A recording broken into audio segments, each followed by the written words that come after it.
कार्तिक के क्लब की opening ceremony में राधिका और कियारा की शानदार परफॉर्मेंस हुई। नील ने उसके बाद कार्तिक को सजेस्ट किया कि ये दोनों इंटरनेशनल लेवल की परफॉर्मर हैं, हमें इनके लिए कुछ करना चाहिए। साशा ने कार्तिक और नील को एक इंटरनेशनल कंपटीशन के बारे में बताया। वह चाहती थी कियारा और राधिका उसमें पार्टिसिपेट करें। नील का मानना था कि इस तरह के कंपटीशन में हरेसमेंट और डिप्रेशन ज्यादा होता है। तब कार्तिक ने नील को सजेस्ट किया कि वह खुद की एक एंटरटेनमेंट कंपनी क्यों नहीं स्टार्ट करता। नील कार्तिक की इस बात पर चौंक गया। नील म्यूजिक प्रोडक्शन में इंटरेस्टेड है, ये बात कार्तिक के अलावा उसने कभी किसी को नहीं बताई थी।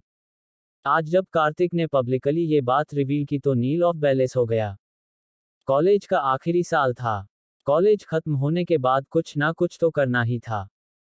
कार्तिक अच्छे से जानता था कि नील जैसा मनमौजी इंसान 9 से 5 की ऑफिस टाइप जॉब के लिए नहीं बना है। वो ये भी जानता था कि तन्हा अकेली रातों में नील ने कितने संजीदा म्यूजिक पीस क्रिएट किए हैं। ऊपर से हमेशा मस्तीखोर लगने वाला नील अंदर से बहुत संजीदा है, ये बात सिर्फ कार्तिक जानता था। कंपनी शुरू करने की बात पर नील ने कार्तिक को कहा, क्या बात कर रहा है यार, मुझ में इतना स्किल कहाँ है कि मैं कोई कंपनी खड़ी कर सकूं। मनमौजी आदमी हूं, कंपनी चलाने के लिए हिसाब किताब करने वाला दिमाग कहां से लाऊंगा। कार्तिक नील की बात पर मुस्कुरा दिया। इस बात से कार्तिक भी इत्तेफाक रखता था कि नील आर्टिस्ट माइंड है। किसी भी कंपनी को चलाने के लिए जिस तरह का तेज तर्रार दिमाग चाहिए उस तरह की चालाकी और जोड़ तोड़ वो नहीं कर सकता। साशा जो उन दोनों की बात सुन रही थी, वो कुछ देर सोचती रही, फिर उसने कार्तिक को कहा, कार्तिक तुम जिस एंटरटेनमेंट कंपनी को एस्टैब्लिश करने के लिए नील को इनकरेज कर रहे हो, क्या उसमें इन्वेस्टमेंट तुम करोगे। साशा की बात पर कार्तिक चौंका। उसने तो नील का मन टटोलने के लिए यह बात कही थी। कंपनी में इन्वेस्टमेंट जैसी सीरियस बात के बारे में अभी तो उसने भी नहीं सोचा था। वैसे भी मित्तल एम्पायर के अंडर पहले ही कई एंटरटेनमेंट कंपनीज चल रही थी, जिनसे बहुत तगड़ा प्रॉफिट भी हो रहा था। हालांकि कार्तिक उन कंपनियों के काम करने के तरीके पसंद नहीं करता था। इस तरह की कंपनियां अपने आर्टिस्ट्स को बहुत एक्सप्लॉइट कर रही थी। कार्तिक इन टैलेंटेड क्रिएटिव आर्टिस्ट्स को गुलामों की तरह इस्तेमाल किए जाने के सख्त खिलाफ था। वो जानता था कि एक आर्टिस्ट का मन कितना नाजुक होता है और उसको नर्चरिंग के लिए कितनी केयरफुली हैंडल किया जाना चाहिए। एंटरटेनमेंट कंपनीज कॉन्ट्रैक्ट के थ्रू अपने आर्टिस्ट्स का किस तरह खून चूसती है, इन बातों से कार्तिक बखूबी वाकिफ था। साशा की बात पर कार्तिक ने जवाब दिया, मैंने अभी इन्वेस्टमेंट के इस बारे में तो नहीं सोचा है। अभी तो बस नील को एक सजेशन दिया था। साशा ने कार्तिक को कहा, अगर तुम सच में एक एंटरटेनमेंट कंपनी खड़ी करना चाहो तो मैं उसकी जिम्मेदारी लेने को तैयार हूं। कॉलेज से निकल के कुछ ना कुछ तो करना ही है। मेरी लीडरशिप स्किल्स भी तुम जानते हो। मैं खुद भी कोई कंपनी शुरू करना चाहती हूं। मेरा ड्रीम रहा है कि मेरी कंपनी क्रिएटिव काम से जुड़ी हो। आर्टिस्ट्स को लेकर कोई नया स्टार्टअप हो, जो लीग से हटकर हो, टैलेंटेड लोगों को सामने लाए। एंटरटेनमेंट इंडस्ट्री में बिना बैकग्राउंड के कुछ भी नहीं होता। एक से एक टैलेंटेड लोग धूल में मिल जाते हैं, गुमनामी के अंधेरों में खो जाते हैं। मैं ऐसे लोगों के लिए शुरू से ही कुछ करना चाहती थी। अगर तुम मुझे सपोर्ट करोगे तो मैं इस कंपनी को खड़ा कर सकूंगी। और अगर नील मुझे इसमें हेल्प करेगा तो हम इस कंपनी को बहुत बेहतर बना सकेंगे, बुलंदी पर ले जा सकेंगे। फिर कियारा और राधिका भी इसी कंपनी से अपनी शुरुआत कर सकती हैं। साशा की ऑफर के बाद कार्तिक सोच में पड़ गया। उसे सोच में डूबा देख साशा ने दोबारा कहा, कार्तिक यह मेरा ड्रीम प्रोजेक्ट है। तुमको पता है, मैंने तो इस कंपनी का एक एग्जीक्यूशन प्लान बहुत पहले से तैयार कर रखा है। मैंने सोच रखा था, कॉलेज खत्म होने के बाद कहीं से फंड्स का अरेंजमेंट करके कंपनी को स्टार्ट करूंगी। लोन लेना पड़ा तो वो भी लूंगी। अगर तुम चाहोगे तो हम इस बारे में एक मीटिंग रख लेंगे। मैंने जितना भी इस पर रिसर्च वर्क किया है वह सारा तुम्हें दिखा दूंगी। तुम चाहो तो अपनी फाइनेंशियल टीम्स और दूसरे एक्सपर्ट्स के साथ भी उसे डिस्कस कर सकते हो। अगर तुम्हें ठीक लगेगा तो इस कंपनी को इस्टेब्लिश करने में तुम ही हमारी मदद कर देना। साशा का इतना उत्साह देखकर कार्तिक मुस्कुरा दिया। नील भी बहुत हैरानी से साशा को देख रहा था। नील का हाल साशा को देखते हुए ऐसा था जैसे head over heels in love. वो एकटक साशा को देख रहा था। साशा उसे शुरू से ही बहुत पसंद थी। साशा का कॉन्फिडेंस, लीडरशिप क्वालिटी और खासकर सबको मदद करने का जज्बा, यही सब बातें थी जिसकी वजह से नील की उसके प्रति मोहब्बत बढ़ती जा रही थी। और आज तो साशा ने नील को बिल्कुल हैरान ही कर दिया था। कार्तिक मंद मंद मुस्कुराता हुआ ये सब देख रहा था। नील साशा को किस कद चाहता है, ये कार्तिक से छुपा नहीं था। साशा कंपनी खड़ा करना चाहती है और कार्तिक के सारे दोस्त उसमें इन्वॉल्व हो सकते हैं। इससे अच्छी बात भला क्या हो सकती थी। फिर इस कंपनी के बहाने नील और साशा का रिश्ता और स्ट्रांग हो सकता है। कंपनी में पैसा लगाना कार्तिक के लिए कोई बड़ा इशू नहीं था। कार्तिक ने मुस्कुराते हुए साशा को कहा, ठीक है, तुम सब कुछ एक बार पेपर्स पर वर्कआउट कर लो। फिर फाइनेंस डिपार्टमेंट के लोगों के साथ एक मीटिंग रखवाता हूँ। तुमको जितना फंड चाहिए हो अप्रूव करवा लेना। मेरी तरफ से फ्री हैंड है। तुम जैसे चाहो, जब चाहो, शुरू कर सकती हो। साशा को उम्मीद थी कि कार्तिक उसकी मदद करेगा। पर हर बार जितना वो चाहती, कार्तिक उससे कई गुना ज्यादा उसके लिए कर देता है। वह समझ नहीं पा रही थी किन शब्दों में उसका शुक्रिया अदा करें। समझ तो साशा इन दिनों ये भी नहीं पाती थी कि वह कार्तिक को पसंद करने लगी है या उसकी जेनरॉसिटी की वजह से उसके लिए बस थैंकफुल फील करती है। अपने इमोशंस को लेकर वह बहुत कंफ्यूज हो चुकी थी। कार्तिक ने साशा को कहा, तो ये तय रहा। अब हम कंपनी शुरू कर रहे हैं।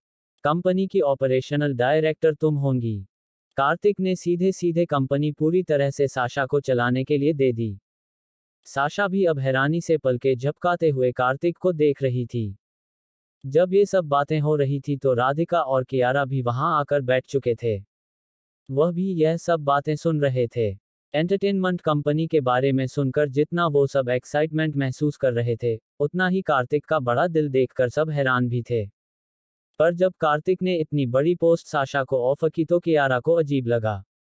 ऐसा नहीं है कि उसको साशा से कोई जेलेसी थी, पर कार्तिक का साशा को इतना बड़ा फेवर देना उसे इनसिक्योर करने लगा। उसे लगा, ऐसा तो नहीं है कार्तिक अब साशा को पसंद करने लगा हो। कियारा का उतरा हुआ चेहरा कार्तिक ने नोटिस कर लिया।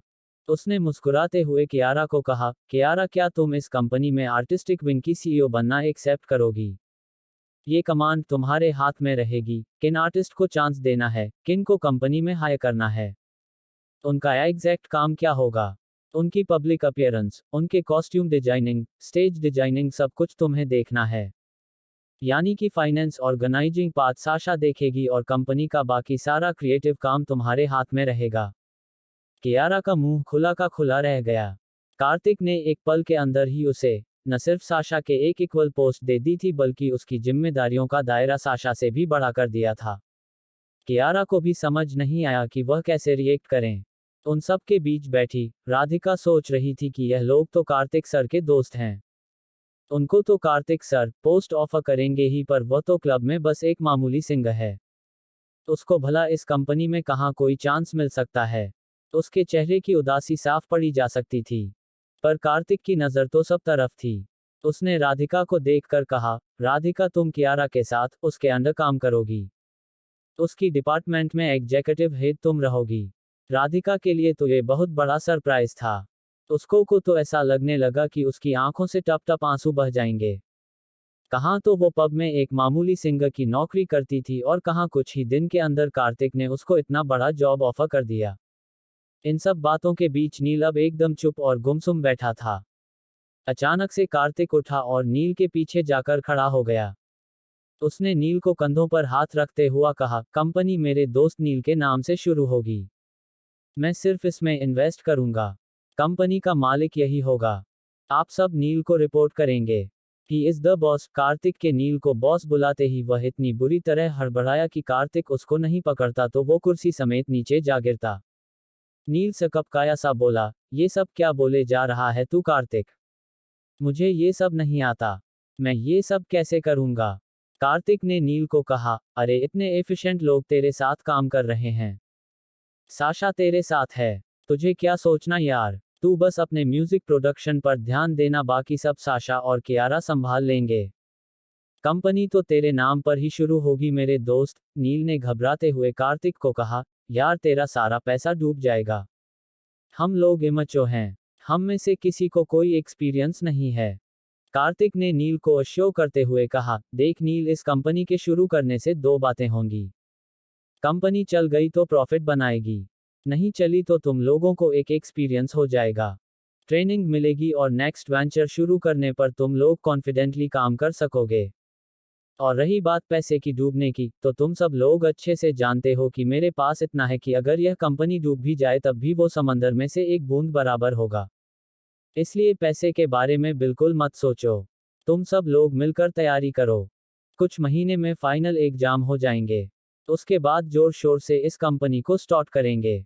मैं इसके अफेयर्स में बिल्कुल भी इंटरफेयर नहीं करूंगा। ये कंपनी पूरी तरह से तुम सबकी ही रहेगी। कार्तिक के ये कहने के बाद सबके चेहरे पर मुस्कान थी।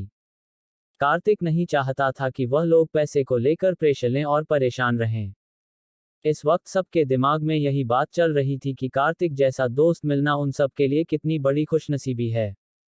साशा ने कार्तिक से पूछा, हम अपनी कंपनी का ऑफिस कहाँ शुरू करेंगे? कार्तिक ने कहा, क्लब का सबसे टॉप फ्लोर खाली है, टेम्पररी ऑफिस तुम यहाँ से शुरू कर सकते हो। एक बार कॉलेज खत्म होने के बाद जब कंपनी फुल फ्लेज्ड एग्जिस्टेंस में आएगी तब नए लोग हायर करना, उस समय नई जगह लेकर बड़ा ऑफिस शुरू करेंगे। कंपनी की सारी प्लानिंग कार्तिक ने कुछ ही मिनटों में कर दी थी। सबके अथॉरिटी एरियाज भी डिसाइड कर दिए थे। सब लोग बहुत ही खुश थे। तभी कार्तिक का फोन बजा। कार्तिक ने जब स्क्रीन पर नाम देखा, कार्तिक बुरी तरह चौंक गया। कार्तिक ने सबको एक्सक्यूज मी बोला और उठ के बाहर आ गया। कार्तिक ने फोन उठाया और खुशी और आंसू से मिली जुली आवाज में कहा, कैसा है यार, इतने समय बाद याद किया। उधर से एक कांपती हुई आवाज आई, मुझसे तेरा नंबर गुम हो गया था, बहुत मुश्किल से ढूंढ पाया हूं, वरना ऐसा हो सकता है क्या कि इतने समय बात न करता, पर तूने भी तो कॉल नहीं किया। कार्तिक ने उदास आवाज में कहा, यार पिछले कुछ महीनों से जिंदगी रोलर कोस्टर राइड बन गई है। सॉरी यार, मैं मानता हूं कि मेरी ही गलती है, मुझे फोन करना चाहिए था। उधर से रूंधी सी आवाज आई, पर अभी यह सब छोड़, मैंने तुझे ये बताने के लिए फोन किया है कि जॉनी पापा बहुत ज्यादा बीमार है, डॉक्टरों ने हाथ खड़े कर दिए हैं। उस लड़के की बात सुनकर कार्तिक को जैसे कोई बहुत बड़ा सदमा लगा। उसके पूरे बदन में सिहरन दौड़ गई। कार्तिक ने पैनिक होकर पूछा, क्या मतलब हाथ खड़े कर दिए हैं? उनकी सेहत तो बिल्कुल ठीक थी, वह तो अपना बहुत ध्यान रखते थे, सुबह सैर पर जाना, योगा करना, वो तो सब करते थे। फिर अचानक से उनको क्या हो गया? उस लड़के ने कहा, दिल पर बहुत ज्यादा असर ले बैठे हैं। हम जिस बिल्डिंग में रहते थे, म्युनिसिपल कॉरपोरेशन वाले बोल रहे हैं वो अनऑथराइज्ड है, जबकि जॉनी पापा के पास सारे पेपर भी हैं। फिर भी वह लोग सुनने को तैयार नहीं है। पर बात कुछ और लगती है। अंदर अंदर कोई इस जगह को हथियाना चाहता है। म्युनिसिपल कॉरपोरेशन वालों ने घर का कुछ हिस्सा भी डिमोलिश कर दिया है। जॉनी पापा इस बात का इतना सदमा ले बैठे कि उनको हार्ट अटैक आ गया। एक हार्ट अटैक तो सरवाइव कर गए हैं, पर तबीयत अब इतनी खराब हो चुकी है कि डॉक्टर्स बोल रहे हैं इस तरह स्ट्रेस रखेंगे तो दूसरा अटैक भी हो जाएगा और फिर बचाना बहुत मुश्किल होगा। कार्तिक ने उस लड़के से पूछा, अंदर धमनियों में ब्लॉकेज कितनी है? तूने डॉक्टर से बात की? ऑपरेट करके स्टंट डालकर कुछ हो सकता हो तो? उधर से झुंझलाई हुई आवाज आई, मैं इतना पढ़ा लिखा होता तो बात ही क्या थी, तभी तो पागलों की तरह तेरा नंबर ढूंढा, मेरा तो फोन गुम चुका था। जॉनी पापा के फोन से तेरा नंबर निकाल कर तुझे फोन किया है। उनको तो बताया भी नहीं कि तुझे फोन कर रहा हूं, वरना वह तुझे कॉल करने ही नहीं देते कि उसको परेशान मत करो, वह पढ़ने गया है। मुझे बिल्कुल भी समझ नहीं आ रहा था कि इस सिचुएशन को कैसे संभालूं। ठीक से 10 लाइन तो मैं पढ़ नहीं पाता, डॉक्टर से क्या बात करूंगा? तू बस आ जा और डॉक्टर से खुद बात कर ले कि आगे क्या कैसे करना है। कार्तिक ने उसे तसल्ली देते हुए कहा, तू फिक्र मत कर, मैं वहां आ रहा हूं। उस लड़के ने कहा, ठीक है, मैं इंतजार कर रहा हूं, तू देर मत करना, बस ऐसा ना हो कि तेरे आने से पहले ही। उसने लड़के ने बात अधूरी छोड़ दी और उसकी बात का मतलब समझकर कार्तिक के भी पूरे शरीर में कंपकंपी दौड़ गई। कार्तिक ने फोन काटा और अंदर आकर मैगी को कहा, अर्जेंटली मेरे लिए प्राइवेट जेट अरेंज करो, मुझे अभी की अभी पटना निकलना है। कार्तिक के चेहरे पर उड़ती हवाएं देखकर मैगी भी हैरान रह गई कि ऐसा अचानक क्या हुआ है और इस तरह एकदम से पटना क्यों जाना है। कार्तिक, जॉनी पापा के बीमार होने की बात सुनकर बहुत परेशान हो उठा था। मैगी को उसने अर्जेंटली प्राइवेट जेट अरेंज करने को कहा। कार्तिक अपने दोस्तों के पास जाने की बजाय क्लब में बने अपने ऑफिस की तरफ बढ़ गया। इस वक्त वह किसी के साथ नहीं होना चाहता था। पुरानी यादें घने बादलों की तरह उसके जेहन पर बरस रही थी। आज से 6 साल पहले उसकी मां के देहांत के बाद उसके पापा ने उसे बहुत बेदर्दी से घर से निकाल दिया था। कार्तिक की मां को उससे बहुत अटैचमेंट थी, पर उसके पापा ने साफ बोल दिया था कि ये हमारा खून नहीं है, गोद लिया बच्चा है। इसको प्रूव करना पड़ेगा कि यह हमारा एम्पायर संभालने लायक है भी कि नहीं। कितना रोई थी उसकी मां, पर उसके पापा को उस पर तरस नहीं आया। उन्होंने क्रुएलिटी के साथ उसे घर से निकाल दिया था। इसी सदमे ने उसकी मां की भी जान ली थी। घर से निकलकर उसकी हालत भिखारियों से भी बदतर हो गई थी। कभी कभी कार्तिक सोचता था कि अगर उसकी मां जिंदा होती तो कम से कम इस तरह तो वो भूखा प्यासा नहीं भटकता। एक बार घर से निकालने के बाद उसकी फैमिली के किसी मेंबर ने उसकी तरफ पलटकर भी नहीं देखा कि वो किस हाल में है। उन्होंने साफ कह दिया था, जो फैमिली के रूल्स हैं वो सबको फॉलो करने पड़ते हैं। वो कितने महीनों भूखा प्यासा सड़कों पर भटका था। उसका ये हाल हो गया था कि पेट की आग बुझाने के लिए वो रात को कूड़ेदानों की खाक छानता था कि कहीं से बचा खुचा कुछ उसे खाने को मिल जाए। बारिश, धूप, ठंड सब उसकी जान ले रही थी। कितनी बार ऐसा भी हुआ कि भिखारियों और नशेड़ियों ने उसको मारा, उसके यौन शोषण की कोशिश की। वह इतने भयानक दिन थे कि कार्तिक को जब भी याद आते हैं उसकी रूह सिहर उठती है। उसे वो सर्दी की रात कभी नहीं भूलती जब उसे नशे में धुत 2 लोगों ने उसे पकड़ लिया था। वो उसके साथ सेक्सुअल मोलेस्ट करने की कोशिश कर रहे थे। कार्तिक उनसे पूरी ताकत से लड़ने लगा। वह उसे फिर बुरी तरह पीट रहे थे। तब पता नहीं कहां से जॉनी पापा एक फरिश्ते की तरह आए और उन्होंने उसे बचा लिया। जॉनी पापा ने ना सिर्फ उन दोनों नशेड़ियों को मारकर भगा दिया बल्कि कार्तिक को अपने साथ ले आए। कार्तिक बुरी तरह ठंड में कांप रहा था। रो रो कर उसकी आंखें सूज गई थी। भूख प्यास से उसका पेट अंतड़ियों से चिपक रहा था।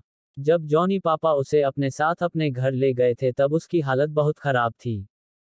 जब कार्तिक उनके घर पहुंचा तो उसने देखा उसी की तरह वहां पर 20 लड़के लड़कियां और मौजूद हैं, जिनको जॉनी पापा ने इसी तरह सड़कों से बचाया है। जॉनी पापा के पास भी कोई बहुत पैसे नहीं थे। ले देकर एक पुरानी बिल्डिंग थी बस, जहां पर वह इन बच्चों को आसरा देते थे। उस इलाके का सारा कूड़ा उठाने का काम जॉनी पापा के जिम्मे था। वो घर घर जाकर अपनी टेम्पो डंपर गाड़ी में कूड़ा इकट्ठा करते और गार्बेज साइट पर डालकर आते थे। उनके पास भी कोई बहुत साधन नहीं थे, पर जॉनी पापा का दिल तो फरिश्तों जैसा था। उनका असली नाम जॉन डिसूजा था, पर वह अनाथ बच्चों के लिए पिता समान थे, इसलिए सब उनको प्यार से जॉनी पापा बुलाते थे। उनकी जेब में चाहे कुछ नहीं था, फिर भी जितना हो सकता था गरीब बच्चों की मदद करते थे। जिनका कोई नहीं था उन्हें ढूंढ ढूंढ कर अपने घर लाते थे। वो सब बच्चे वहां पर मिलकर रहते। जॉनी पापा उन लोगों के लिए छोटे मोटे काम अरेंज करते और साथ साथ शाम के स्कूल में उन सबको पढ़ने भी भेजते थे। वहां पर भरपेट खाना मिलता था। धूप, गर्मी और ठंड से सुरक्षा मिलती थी। कुछ बच्चे पढ़ने में अच्छे थे और कुछ जॉनी पापा की लाख कोशिशों के बाद भी पढ़ नहीं पा रहे थे। कार्तिक का एजुकेशन बेस स्ट्रांग था। कार्तिक बचपन से बहुत ब्रिलियंट स्टूडेंट था। उसको जब दोबारा पढ़ने को मिला तो अभी वह हर क्लास में फर्स्ट ही आया। पढ़ाई में उसकी लगन और उसकी ब्रिलियंस देखकर जॉनी पापा उस पर विशेष ध्यान देने लगे। सुबह के समय कार्तिक जॉनी पापा के साथ कूड़ा उठाने का काम करता। शाम को इवनिंग स्कूल में जाता। रात को अपनी पढ़ाई करता। वो बहुत कम देर सोता था। जब कार्तिक ने 12वीं पास की तो पूरे पटना में कार्तिक ने टॉप किया था।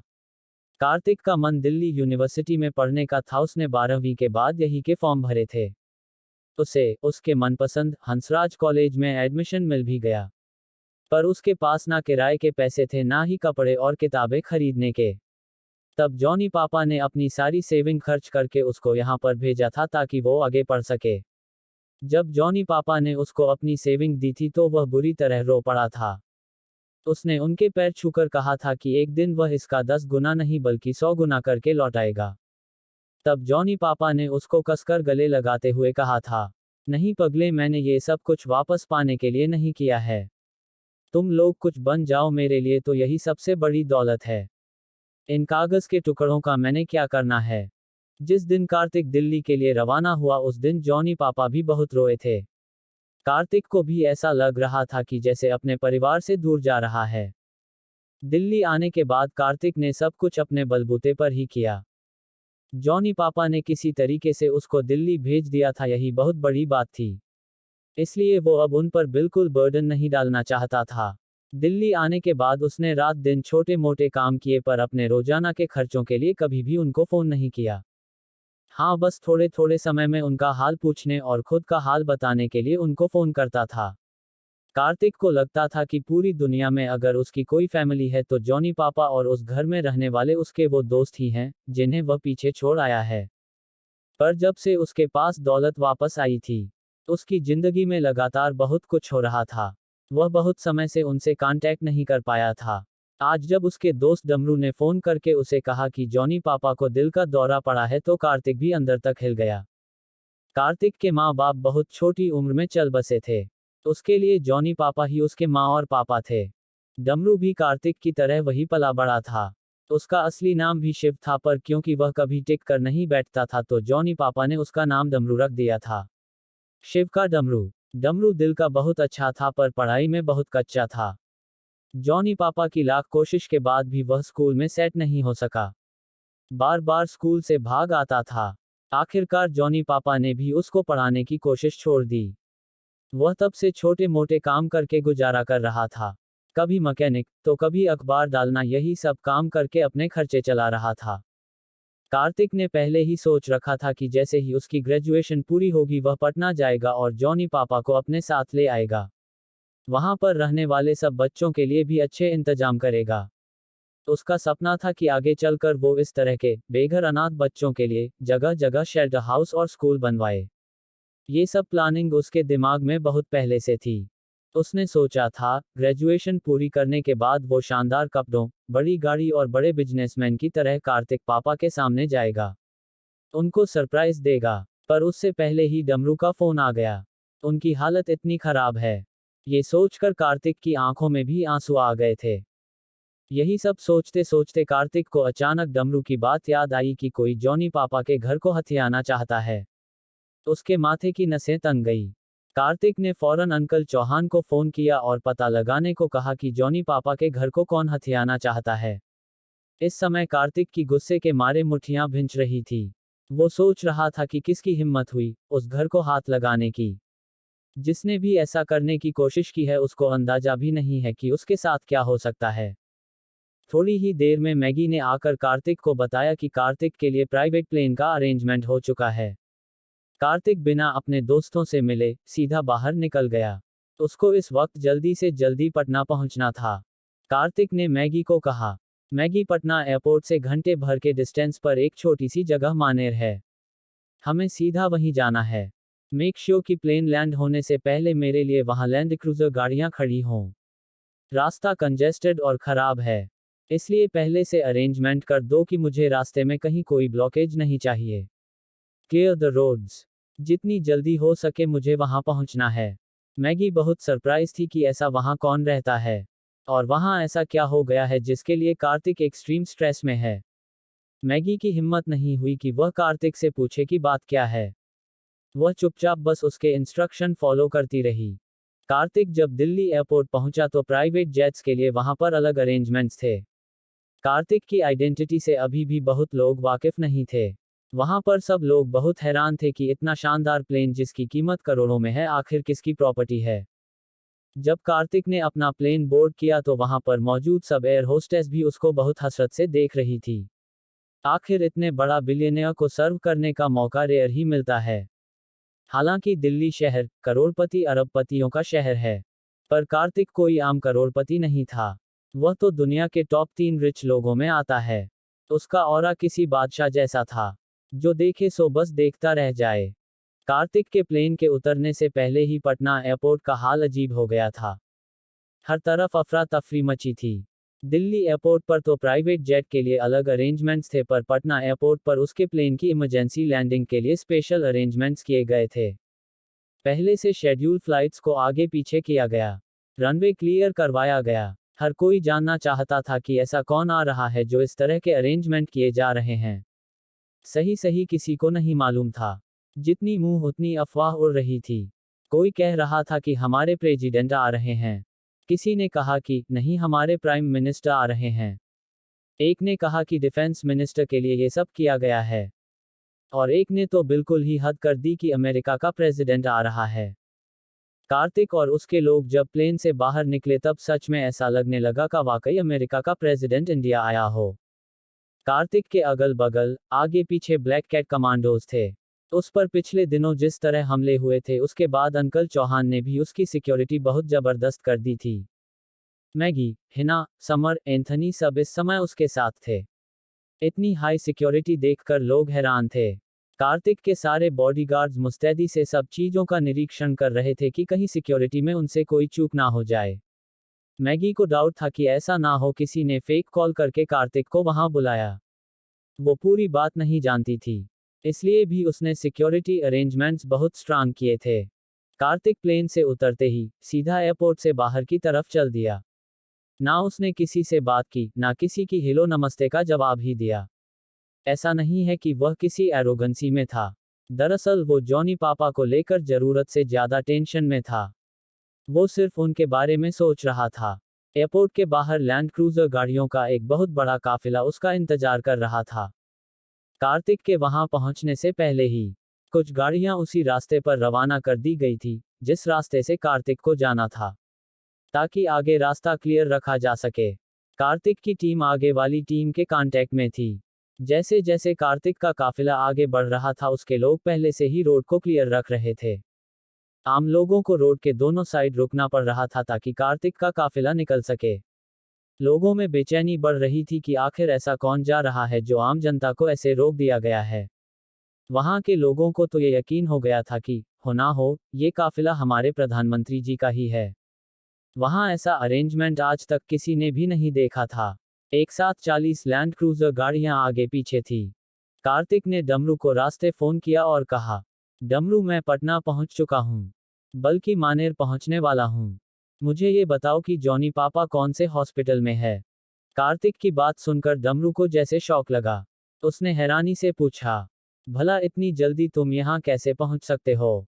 उद्धरण चिन्ह। डमरू को कोई आइडिया नहीं था कि कार्तिक किस लेवल का रिच हो चुका है। वह तो उसे अब भी अपने में से ही एक समझ रहा था। उसको लगा कि ट्रेन से भी आएगा तो कम से कम 24 घंटे लगेंगे। फिर इतनी जल्दी वह कैसे आ गया। डमरू ने घड़ी की तरफ देखा। कार्तिक को फोन किए अभी 4 घंटे भी पूरे नहीं हुए थे और कार्तिक कह रहा है कि वह पहुंच गया है। ये तो किसी करिश्मे जैसा था। डमरू को कुछ समझ नहीं आया कि कार्तिक क्या कह रहा है। उसने कार्तिक को बोला, तू पहले से ही पटना में होगा तभी तो यहाँ पहुंचने वाला है, वरना तू दिल्ली से पटना उड़कर आ गया क्या। कार्तिक ने कहा, हाँ उड़कर ही आया हूँ, और बाकी बातें तुझे मिलकर बताऊंगा। पहले ये बता कि जॉनी पापा कहाँ हैं। डमरू ने जवाब दिया, यही के सिविल हॉस्पिटल में हैं। मैं भी उन्हीं के पास हूँ। कार्तिक ने कहा, ठीक है, मैं वहां पहुंचता हूं, और फोन काट दिया। 15 मिनट बाद कार्तिक हॉस्पिटल पहुंच गया। उसने इंक्वायरी काउंटर पर जॉनी पापा के बारे में पता किया कि वह किस वार्ड में है। इंक्वायरी काउंटर पर बैठी लड़की ने बताया कि mister John D'Souza general ward के बेड नंबर 10 पर हैं। कार्तिक तेजी से जनरल वार्ड की तरफ बढ़ा। वार्ड के बाहर पहुंचकर वह रुक गया। घबराहट में उसकी हार्टबीट बहुत तेज चल रही थी। कुछ देर उसने गहरी लंबी सांस ली और खुद को काम डाउन करने की कोशिश की। पता नहीं क्यों पर कार्तिक को इंट्यूशन हो रहा था कि जैसे कुछ और भी गड़बड़ है। डमरू उससे जरूर कुछ छुपा रहा है। कार्तिक जॉनी पापा से मिलने मानेर के सिविल हॉस्पिटल में पहुंच चुका था। इस वक्त वह उनके वार्ड के बाहर खड़ा खुद को काम डाउन करने की कोशिश कर रहा था। कार्तिक की जॉनी पापा से अटैचमेंट सगे बेटे जैसी थी। उसका दिल बहुत बुरी तरह धड़क रहा था कि वह ठीक हो। खुद को संभाल कर जब उसने एंटर किया तो जॉनी पापा का बेड बिल्कुल दरवाजे के सामने दिखा। उनकी हालत देखकर कुछ पल तो कार्तिक अपनी आंखों पर यकीन ही नहीं कर पाया। हमेशा हंसते मुस्कुराते रहने वाले सेहतमंद जॉनी पापा सामने बेड पर किसी सूखी हुई लकड़ी जैसे दिख रहे थे। उनकी आंखें बंद थी। उनके शरीर में बहुत सारी ट्यूब्स लगी हुई थी। डमरू वही पास में स्टूल पर सिर झुकाए बैठा था। कार्तिक के अंदर एंटर करते ही डमरू की नजर भी कार्तिक पर पड़ी। अपने शानदार महंगे कपड़ों और स्टाइलिश हेयर कट में कार्तिक इतना अलग लग रहा था कि कुछ पल डमरू को उसे पहचानने में लग गए। वह तेजी से कार्तिक की तरफ बढ़ा पर ठिठक कर रुक गया। उसके इस तरह रुकने से कार्तिक हैरान हुआ पर फिर उसकी झिझक समझ गया। कार्तिक ने खुद आगे बढ़कर उसे गले लगाते हुए कहा, कैसा है मेरे भाई? डमरू अभी भी हक्का बक्का था। उसने कार्तिक को कहा, तू तो एकदम पहचान में नहीं आ रहा यार। एकदम बदल गया है तू तो। कोई लॉटरी वगैरह लग गई है क्या? या कहीं बड़ी जगह नौकरी मिल गई है? कार्तिक उसकी बात पर मुस्कुरा दिया और कहा, ये सब मैं तुझे बाद में बताऊंगा। अभी मुझे ये बता कि जॉनी पापा की तबीयत कैसी है? डमरू ने पलटकर जॉनी पापा के बेड की तरफ देखा और कहा, तेरे सामने ही हैं, तू खुद ही देख ले, किस हद तक कमजोर हो चुके हैं। डॉक्टर के आने का टाइम भी हो गया है। 6 बजे डॉक्टर राउंड पर आता है। बस आने ही वाला होगा। तू खुद ही उनसे बात करके पूछना कि पापा की एग्जैक्ट कंडीशन क्या है। मुझे तो उनके बड़े बड़े मेडिकल टर्म्स समझ भी नहीं आते। वो दोनों बहुत धीरे धीरे बात कर रहे थे पर जैसे जॉनी पापा तो कार्तिक की आवाज सुनने के लिए ही तरस रहे हो। दवाइयों के नशे में भी उनके कान में कार्तिक की आवाज पड़ी तो उनके शरीर में हरकत होने लगी। उन्होंने धीरे धीरे आंखें खोली। वो मिचमिचाती आंखों से कार्तिक को पहचानने की कोशिश कर रहे थे। कार्तिक ने जैसे ही उनकी पलकों में हलचल होती हुई देखी, कार्तिक तेजी से उनकी तरफ बढ़ा। कार्तिक ने उनका हाथ अपने दोनों हाथों में थाम लिया। उन्होंने कुछ बोलने की कोशिश की पर वो बोल नहीं सके। उनकी आंखों से 2 बूंद आंसू लुढ़क गए। कार्तिक ने आगे बढ़कर उनके सिर पर हाथ फेरा और फिर माथा चूम लिया। उसके बाद पैरों की तरफ बढ़ा और पैर छूते हुए कहा, प्रणाम जॉनी पापा। अब आप फिक्र मत कीजिए।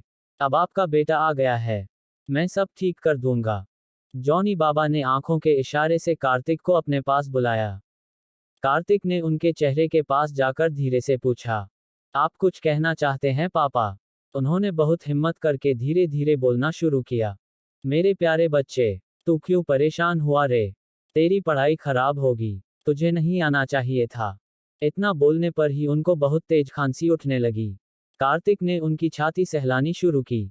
डमरू ने जल्दी से उन्हें पानी दिया। कार्तिक ने उन्हें कहा, आप बिल्कुल कुछ मत कहिए जॉनी पापा। और मेरी पढ़ाई खराब नहीं हो रही। कॉलेज खत्म ही होने वाला है। वैसे भी अब मैं वेल सेटल्ड हूँ। देखिए तो सही, आपका कार्तिक अब बड़ा आदमी बन गया है। जॉनी पापा को ये बताते हुए कार्तिक की आंखें भी भर आई। जॉनी पापा ने उसे ऊपर से नीचे तक देखा और उनकी आंखें खुशी से चमकने लगी। उन्होंने धीरे से हाथ आशीर्वाद की मुद्रा में उठाया। कार्तिक ने उनका हाथ थामते हुए कहा, ये सब कुछ आपकी साधना से हो पाया है पापा, वरना मैं तो उस भूख और गरीबी में ही मर गया होता। उद्धरण चिन्ह। वह कार्तिक को कुछ जवाब देते इतने में ही डॉक्टर राउंड पर आ गए। उन्होंने कार्तिक को इस तरह जॉनी पापा का हाथ पकड़कर बैठे देखा तो पूछा, आप इनके परिवार के सदस्य हैं? कार्तिक ने पलटकर कहा, यस डॉक्टर, मैं इनका बेटा हूँ। इस बार डॉक्टर थोड़ा सख्त लहजे में बोला, इनकी कंडीशन काफी खराब है। आप अभी तक कहाँ थे? कार्तिक ने शर्मिंदा होते हुए कहा, सर मैं दिल्ली में पढ़ता हूँ। मुझे आइडिया नहीं था पापा की तबीयत इतनी खराब है। जैसे ही पता चला मैं फौरन आया हूँ। मेरी पढ़ाई खराब ना हो इसलिए पापा ने मुझ तक ये बात पहुँचने नहीं दी। डॉक्टर ने हाँ में सिर हिलाते हुए कार्तिक को कहा, ओके, आई अंडरस्टैंड। मैं एक बार बाकी पेशेंट्स को चेक कर लूँ। 15 मिनट बाद आप मुझे मेरे केबिन में मिलिएगा। कुछ जरूरी बातें करनी है। डॉक्टर के ये कहते ही कार्तिक का दिल धक रह गया। उसे पहले ही लग रहा था कि कोई बड़ी बात है जो शायद डमरू को भी नहीं पता। 15 मिनट बाद कार्तिक डॉक्टर के केबिन में उनके सामने बैठा था। उसके सामने जॉनी पापा की रिपोर्ट रखी थी। डॉक्टर कह रहा था, जैसा कि आप रिपोर्ट में देख ही सकते हैं मिस्टर कार्तिक कि आपके फादर की कंडीशन अच्छी नहीं है। हार्ट अटैक से तो हमने उन्हें बचा लिया है पर इन सारी टेस्टिंग के दौरान पता चला कि उनको कैंसर है। रिपोर्ट बताती है कि उनका कैंसर टर्मिनल स्टेज पर है। जो लड़का बाहर बैठा है उसको मेरी बात समझ नहीं आ रही थी। आप पढ़े लिखे हैं। आई होप आप टर्मिनल स्टेज का मतलब समझते हैं। कार्तिक हाथ में पेपर पकड़े हुए सिर झुकाए सन बैठा था। वो धीरे से बुदबुदाया, नॉन क्यूरेबल। डॉक्टर ने कहा, एग्जैक्टली। मुझे नहीं लगता कि जिस तरह से उनका शरीर कमजोर है और जो उनकी उम्र है, वह कैंसर जैसी बीमारी को बहुत समय तक झेल पाएंगे। आप लोगों के पास थोड़ी बहुत ही पूंजी होगी, वो भी अगर आप इनके इलाज में लुटा देंगे तो कोई समझदारी की बात नहीं है। मैं तो आपको यही एडवाइस दूंगा कि आप इन्हें यहाँ से ले जाए और जिंदगी के बचे हुए दिन ज़्यादा से ज़्यादा खुशियाँ देने की कोशिश कीजिए। मेरे हिसाब से उनके पास हद से हद अब 6 महीने बचे हैं। डॉक्टर का इतना निराशा भरा रवैया कार्तिक को बहुत ही नागवार गुजरा। इस बार कार्तिक ने बहुत सख्त लहजे में डॉक्टर को कहा, मुझे आपकी बात समझ आ रही है कि उनको टर्मिनल स्टेज का कैंसर है, पर मुझे यह नहीं समझ आ रहा कि आप किस बिना पर कह रहे हैं कि उनके पास सिर्फ 6 महीने बचे हैं। जहां तक मेरी जानकारी है, अगर उन्हें ठीक से ट्रीटमेंट मिले तो उनको सालों बहुत अच्छी कंडीशन में रखा जा सकता है। कार्तिक की बात पर डॉक्टर चिढ़ गया। उसने कार्तिक को गुस्से में कहा, अब तुम डॉक्टर को पढ़ाओगे मेडिकल टर्म्स और कंडीशंस के बारे में। ठीक है, मैं एग्री करता हूं तुम्हारी बात से कि अच्छे ट्रीटमेंट से उनको सालों जिंदा रखा जा सकता है, पर कौन से अच्छे ट्रीटमेंट से? यहाँ तो वो ट्रीटमेंट अवेलेबल है नहीं। दिल्ली के किसी बड़े और महंगे हॉस्पिटल में भी तुम उनको बहुत लंबे समय तक जिंदा नहीं रख सकोगे।